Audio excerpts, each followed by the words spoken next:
Hello everyone, welcome to Module 5. This video is about Chapter 5, which is on caring for minor injuries and preparing for medical emergencies.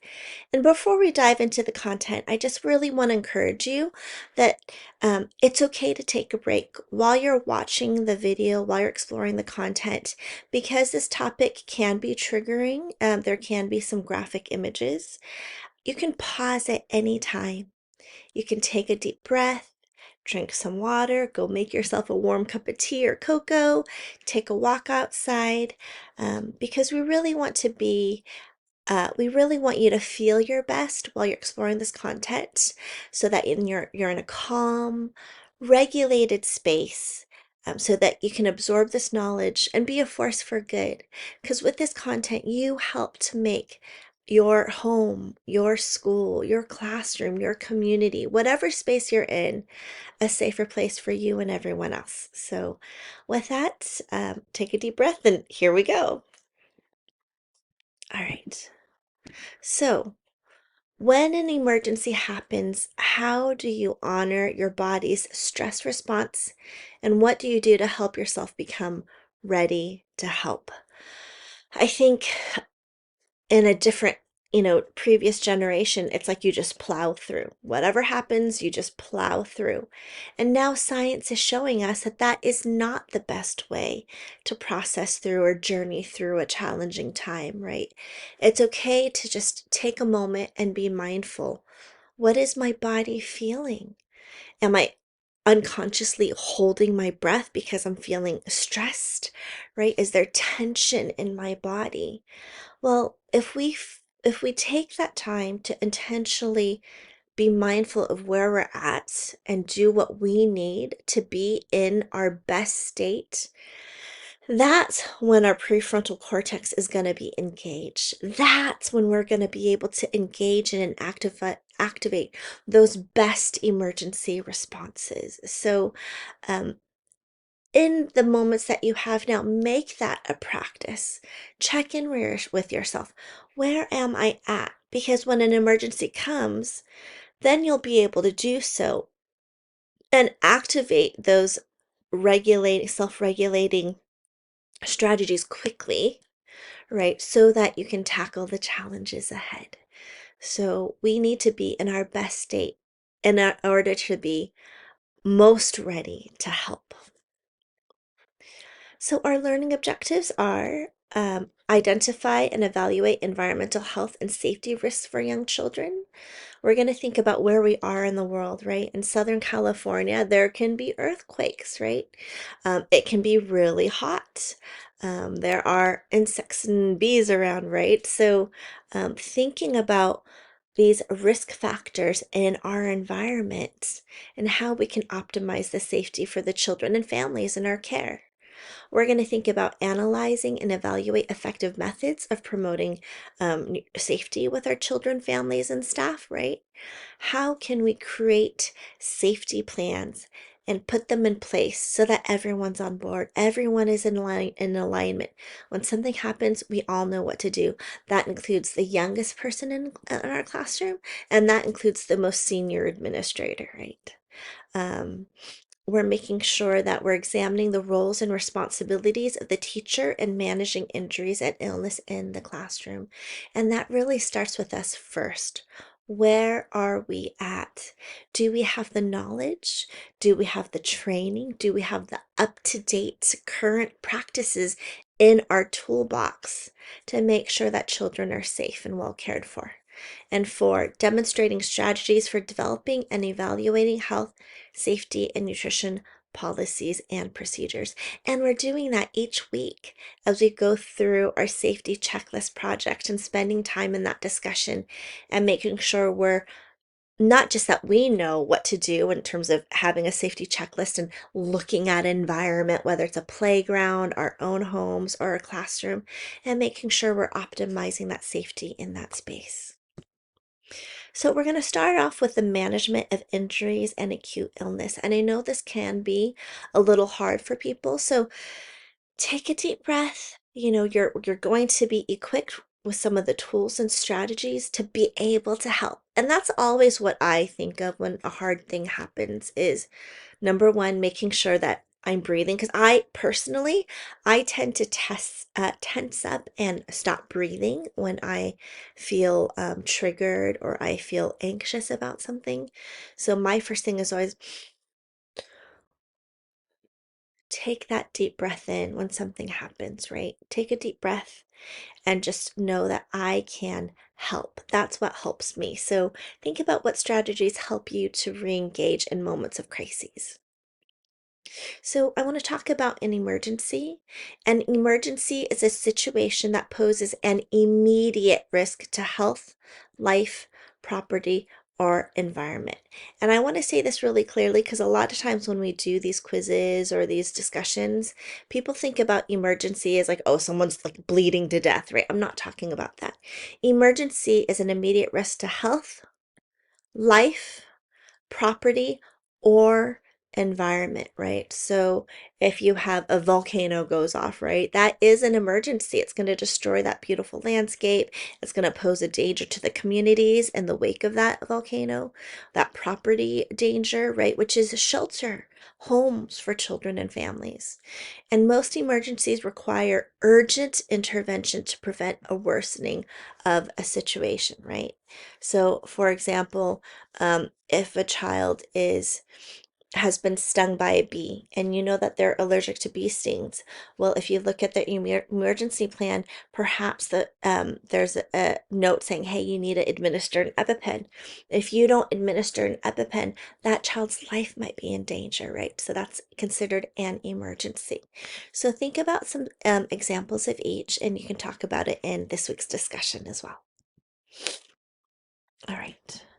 So, we want to talk about emergency care versus first aid. Emergency care is immediate treatment administered for life-threatening conditions, and that means also looking the child over. Quick assessment of the child and the conditions that may have contributed to the emergency.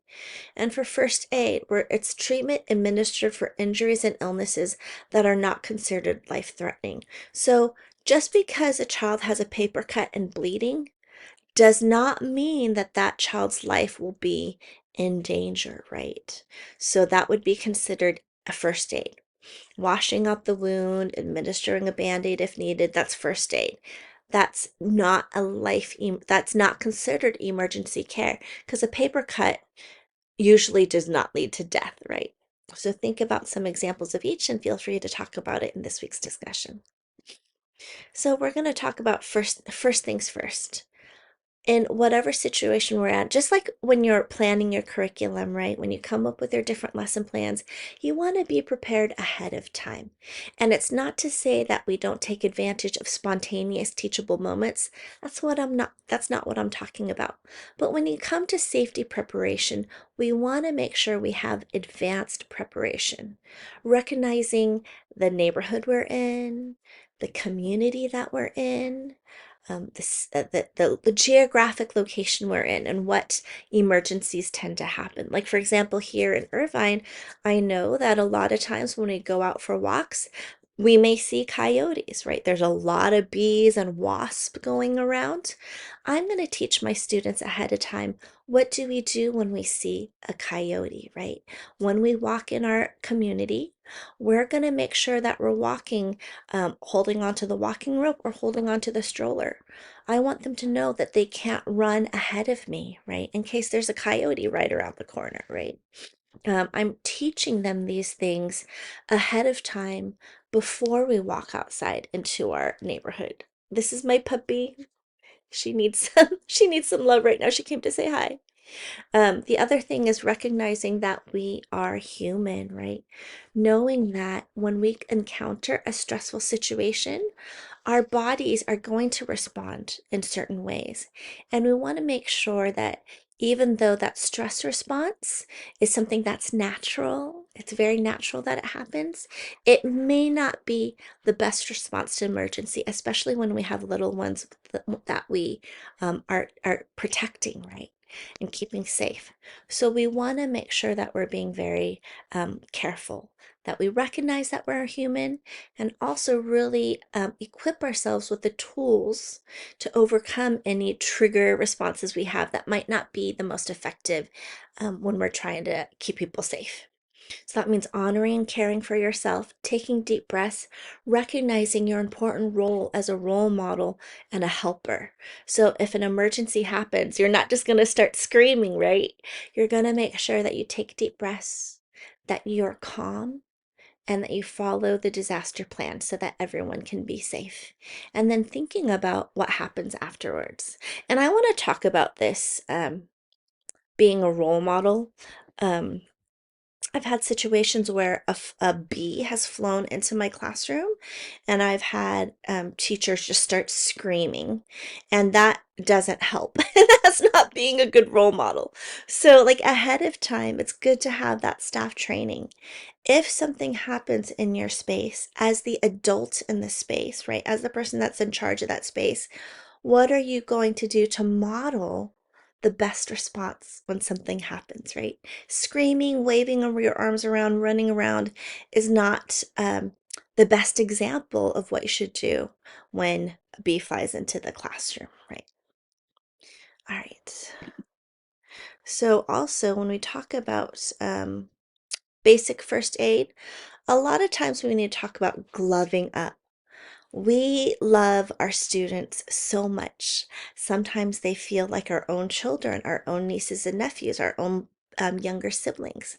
But the thing is, if that liquid did not come from your body, you should not be touching it. Whether it be blood, vomit, urine, snot, right? Mucus, whatever that is, right? If it didn't come from your body, glove up, right? We want to make sure we keep our adults or teachers safe. Um, if someone has a little cut using that soap and water, rinse and clean things up. There's detailed directions in your textbook. If there's bleeding, using pressure with clean and sterile gauze. When a wound stops bleeding, use a clean bandage, clean it up, and then use a clean bandage. um, Put a clean band-aid on it. If someone has fallen and they're swelling, administering ice. I usually do an ice pack, but I wrap it with a cloth or a paper towel. I would never just put ice straight on an injury.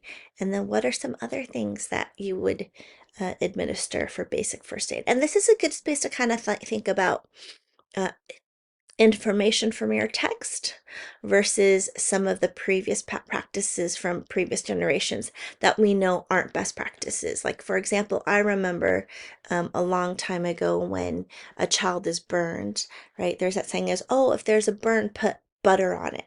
And now we know we don't put butter when there's been a burn, right? So make sure you read your textbook to go through the details there. All right, so talking about burns, here's a link here and it'll take you straight to the American Red Cross. Please read through that information. And it also has some first aid classes here from the American Red Cross. So these are what to do when there is a burn, right? And one of the basic emergency steps is when you've seen a burn, check the scene for safety, right?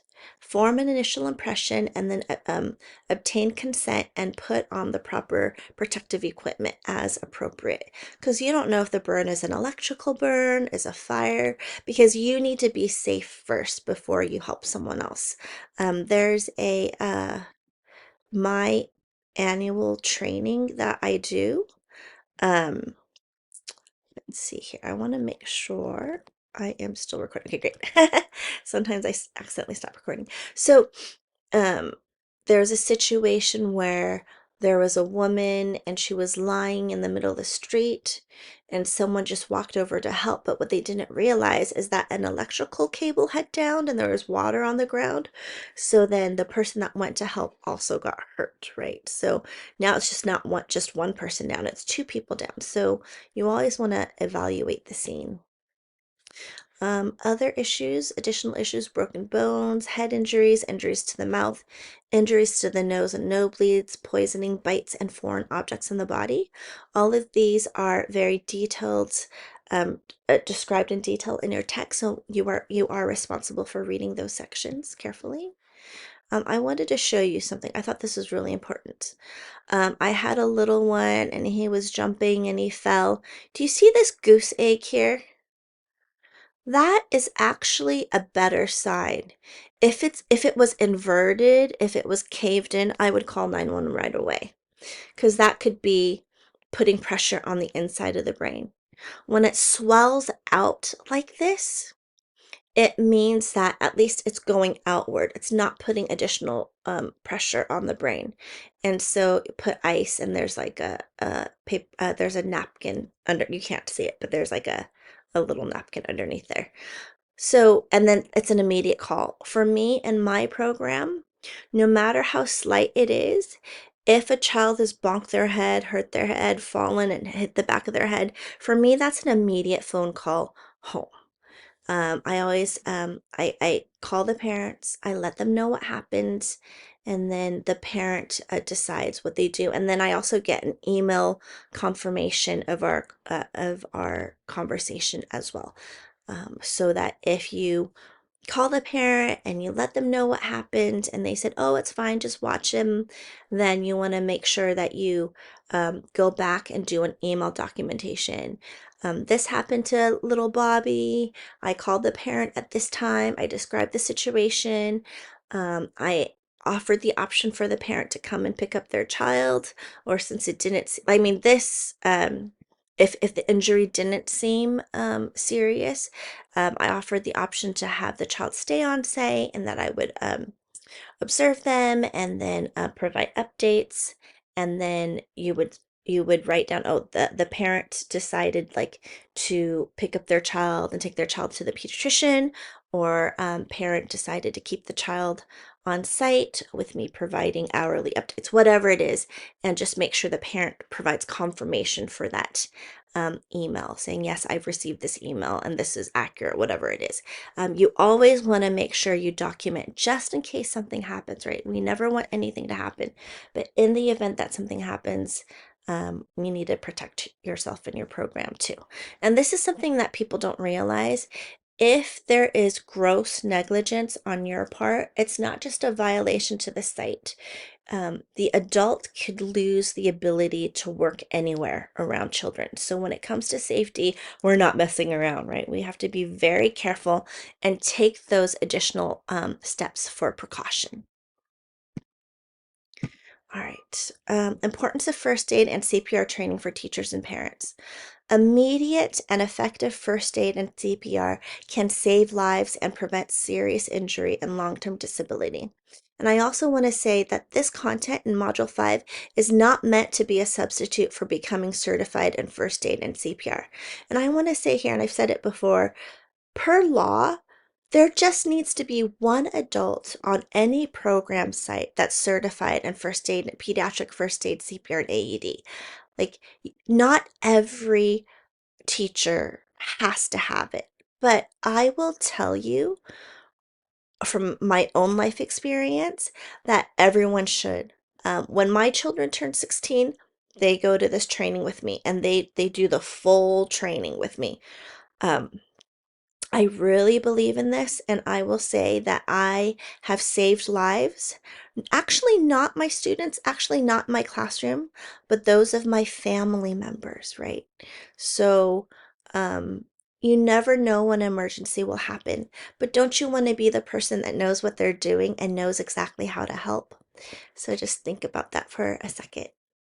Um, so life-saving first aid, when do we need to activate this training? Well, when there's bleeding that won't stop, when there's breathing problems, difficulty breathing, shortness of breath, if someone's tongue has swollen, if they've swelled up, right?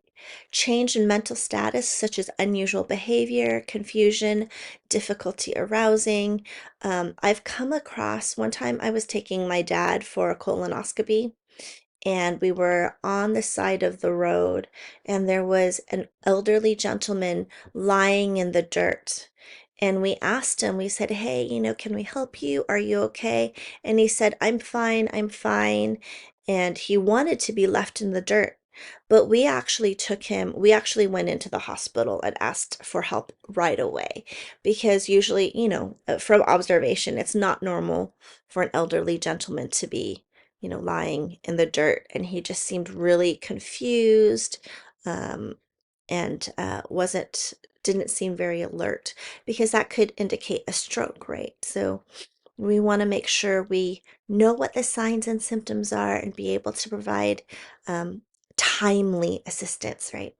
And then choking is when we also need to um, activate those life-saving first aid strategies. So anytime someone can't breathe, it's an emergency. It includes coughing up or vomiting blood, loss of consciousness, sudden dizziness, weakness, or change in vision, or swallowing a poisonous substance. And I know there's a lot of different thoughts about masking for me because I do have elderly parents and an elderly mother-in-law because uh, I do have young children in my care. I keep a mask. Like sometimes you're at the movies or you're in line at the grocery store and someone just starts hacking and hacking and hacking. I will, without shame, put a mask on, or even if I need to move to a different grocery out, because for me, it's not worth it. I'm healthy, I'm strong, but what if I become a carrier and I lead to serious illness on the part of someone that I love or someone in my community, right? So masks can be an effective way to prevent the spread of illness. So this isn't a political debate. It's not a political issue. I don't mean it to be, but for me personally, I just keep a mask in my bag, in my pocket, especially now with COVID levels going up, just to be safe, right? Like not because I feel afraid for myself, but because I care for the vulnerable in my community, in my spaces. All right, other safety procedures, which are also described in detail in your book. What happens when there's a lost or missing child? What if there's an unauthorized adult attempting or gaining access at your site? Disasters and emergencies, and then emergency plans, drills, or kits. All of this is covered in your textbook. Please make sure you read those in detail. I actually just went, the reason why I couldn't have office hours on Thursday is because I went to my son's back to school night. And at the high school, they went through a whole safety presentation. What are their different drills? How do they practice them? What do they do when there's an unauthorized adult? How are they training the students to be safe, right? All of these things are really, really important. Like, for example, one of the things she said is that making sure that parents um, are aware of and are checking their emails or their phones or their texts for emergency school communication. For example, if there is an intruder on campus or something dangerous on campus and they send out a communication saying, hey, stay away from campus, if parents aren't paying attention to school communication, they might miss it, right? Because the last thing you want to do is, if there's an emergency on campus, is to drop your child at school. So that's an example there. I want to talk about the three phases of emergency management. This is described in detail on page 512 of your text, but I did like a little screenshot. So there's preparedness, response, and recovery. So preparedness takes place before an emergency. So you have your plans in place, you're having your training in place, you're having those discussions with your staff, with your students, with the parents in your community, so that they know in different emergencies that may happen in your location, what are the plans in place to keep people safe, right? And then response. As soon as you know, as you're alerted to an impending emergency, and it goes all the way through as the emergency occurs, right? So your response, the classroom starts shaking, right? Then you know, okay, oh my gosh, you gotta get to the floor right away. Drop cover, and hold on, right? And so that's one of the responses if there an earthquake were to happen. And then recovery. As soon as that earthquake stops, right? Then you're thinking about you're looking at your students, you're counting, you're making sure everyone's okay, you're taking any damage assessment, your efforts are focused on food, water, safety, the emotional needs of those, and just knowing that recovery may not be just a 1 day thing or 1 hour thing. It can happen for a while, and that we need to be in it for the long run, right? There can be there can be trauma that's occurred due to a certain kind of emergency. And how do we, as the adults in children's lives, journey with children through that healing process, right? That's really, really important. Right, planning for children's safety education. And I know I keep showing this on every module, but I just love this picture so much because it really shows that we need to collaborate with parents and with families. Teachers value and involve families by building cooperative relationships, sharing information, and respecting families' learning objectives for their children, and being mindful of families' cultural, linguistic, and ethnic values regarding safety. And this will help to create learning experiences that are more responsive to children's needs. And I think it's also really important to be mindful that, like for example, in my family, if my sons, if they haven't slept at least 7 to 8 hours a night, they don't get to drive our car. And that's because my in-laws were actually killed in a car accident by a teenage driver. And so then I've had other people, when I've shared that with them, kind of scoff and say, "Ugh, they're 18. If your son's 18, they can do whatever they want," right? But for me, because of my own family experiences, that's not the case.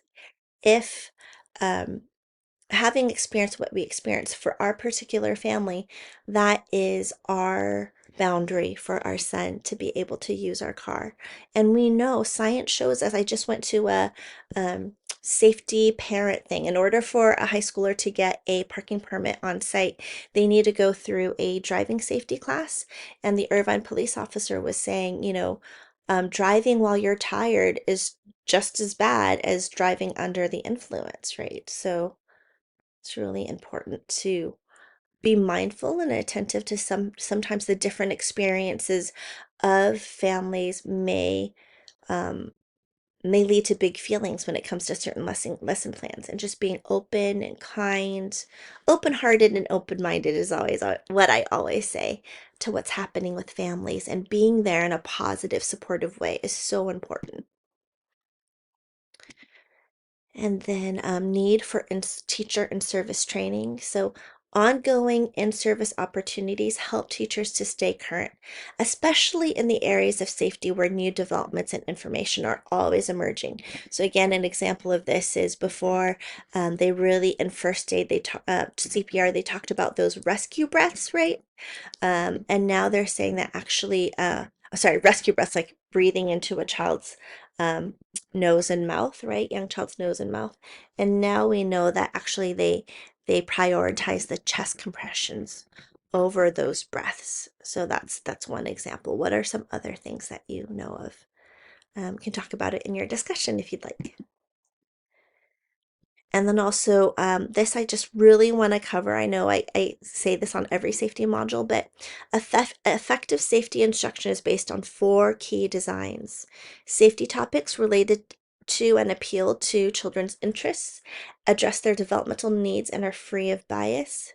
Safety learning objectives that describe expected changes in children's behavior, right? We know that, for example, um, if the alarm goes off during an emergency drill, some kids will start covering their ears and screaming, right? Or they'll just start randomly running because that flight response kicks in. So we want to make sure that we are whether through puppetry or stories, conversations, or different visuals, making sure children know that when the alarm goes off for emergency drill, what should be their response, right? So we need to stop what we're doing. Look to the teacher, listen for directions, right? That screaming and running around isn't the safest choice, right? Instructional methods in regards to safety that are varied, inspire creativity, capture children's attention, and convey information about safety in ways that children can understand. And when I do every Tuesday of the month, we do our emergency drill. Licensing says every 6 months, but I don't think children can remember. And so in those cases, I actually will send in information about earthquake safety or fire safety or whatever it is we're working on home too, so that parents can have or families can have conversations with their children at home. And then also assessments that's continuous and considers all aspects of the safety instructional process. And for me, having those monthly drills instead of, every 6 month drills is a way that I can constantly assess, hey, our children, do they have it? Do they understand what to do if there's an emergency? And there's some things that are fun to watch, right? Young children, young infants, very young toddlers, when you do the drop, cover, and hold on, one of the key things is you have to tuck your knees underneath your chest, right? So if something happens, you can crawl, right? That your legs aren't flat, like so see if these are legs. So it's really hard. So if you've got a child and these are the knees, it's hard for students to kind of um, bend their knees underneath them. For some reason, they always end up lying flat. And it's not until they get older that they understand the concept of, tucking their legs underneath them. And so, as we keep doing this drill, as time goes on, you'll see them start to develop that skill, especially as we start talking about, hey, you want to make sure that you tuck up your knees. So if something happens, you can crawl away, right? Instead of being stuck on the bottom of your belly. If you have questions on that, you can come talk to me during Zoom or Canvas message me. All right, and then activity plans, oopsies, let me go back. Lesson plans about safety that are prepared in advance improve the teacher's ability to be organized, safe, creative, and focused on the learning activity. So you're not going to teach drop, cover, and hold on in the middle of the earthquake, right? That wouldn't work. Okay, so additional issues in safety are, oopsies. What is going on with my computer? Sorry about that. Oh, I guess it's just additional issues in safety. Dealing with crises. So we talked about this a little bit earlier. Determining the types of local crises that are most likely to occur, right? Understanding, if a coyote starts coming after your student while you're playing at a park, that would be a crisis, right? So does your community have um, coyotes, right? Are you in Southern California where we're prone to earthquakes, right?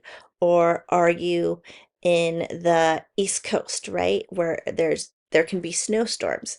What community are you in and what do you need to do to put effective plans in place ahead of time to optimize the safety of your community? Again, the most appropriate option will depend upon the nature of the emergency, advanced preparation for action, including mitigation. And we'll be talking about that a little further on. Again, practicing and revising your emergency drills and your plans. Being mindful of reunification procedures. When emergency has happened, do your parents know, hey, maybe the first thing they shouldn't just rush over to this program site. Maybe they just need to stay at home first and make sure they're paying attention to their text, making sure they're not just calling the school and jamming up the phone lines, right?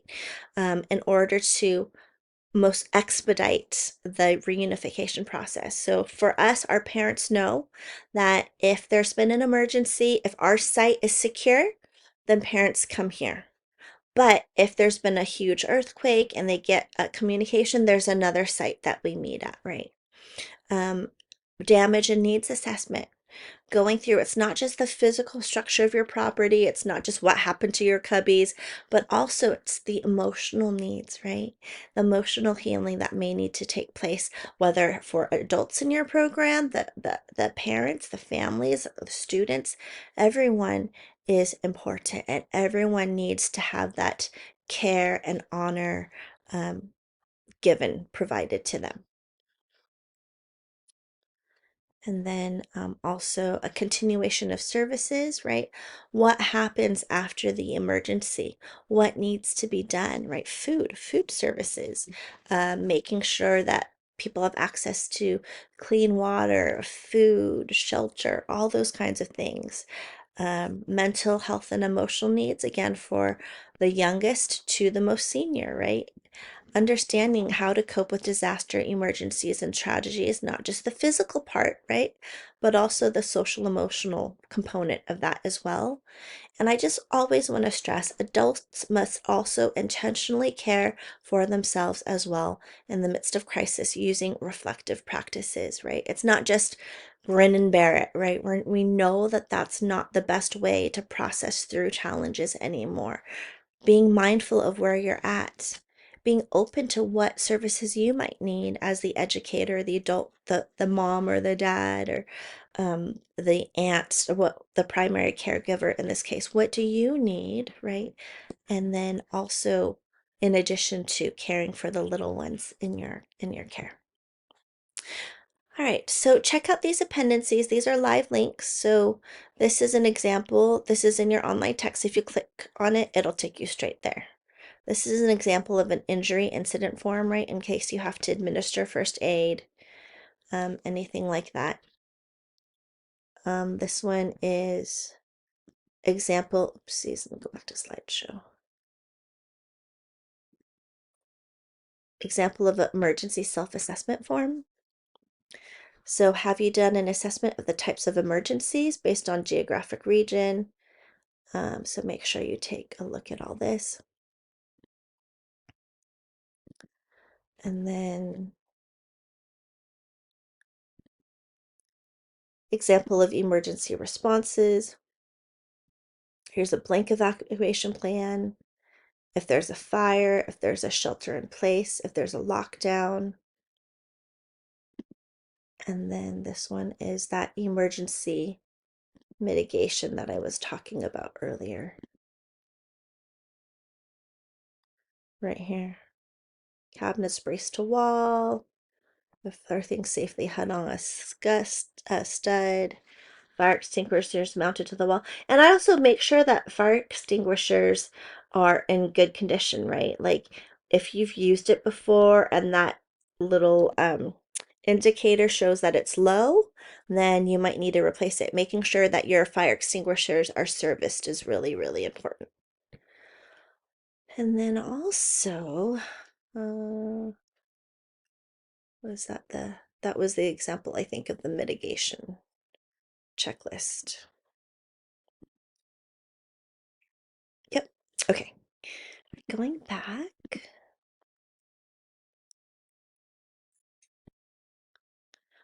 Um, I want to talk about licensing. There's a form for centers and there's a form for family child cares.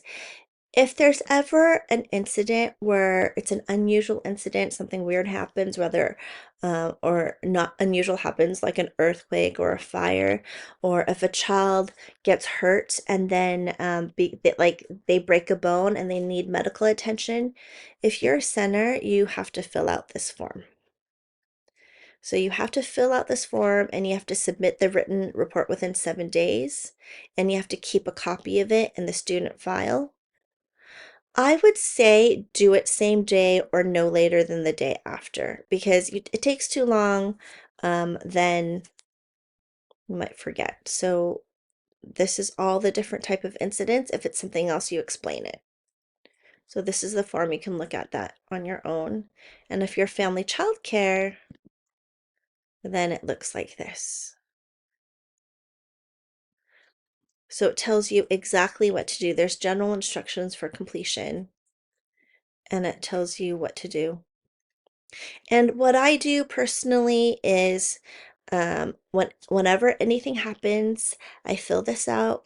I call my licensing analyst. I let them know what happens, and there's an email that you can email this to. So what I do is I email the analyst. I email the main main email that they want you to submit this form to, and I copy my analyst and I copy myself, and I put a copy of this in my student file.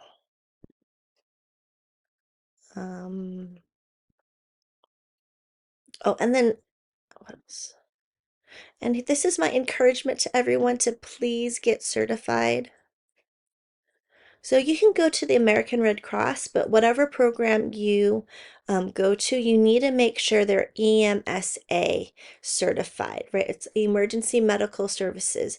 So you can click here for the first aid and CPR training, or click here for the preventative health and safety training. So it's up to you. And what else is there? Hmm. And again, even though they only need one person on site to be certified, everyone really should. If you're an adult, you should get certified. If not for the students in your classroom, then for anyone, the person sitting next to you at the restaurant, your grandma, your mom. It's so important. All right, so just a friendly reminder, my Zoom office hour has been changed to Friday, September 19th. I have a Department of Education thing going on Wednesday. So Zoom office hour will be Friday, September 19th from 7 to 8 p.m. I will be sending an announcement with the Zoom link that day. And then the in-person office hour will be Thursday from 6 to 7 p.m. in room B262F. And if you have any questions, please message me in Canvas and I'll get back to you within 2 business days. Thank you. Have a wonderful week. Bye.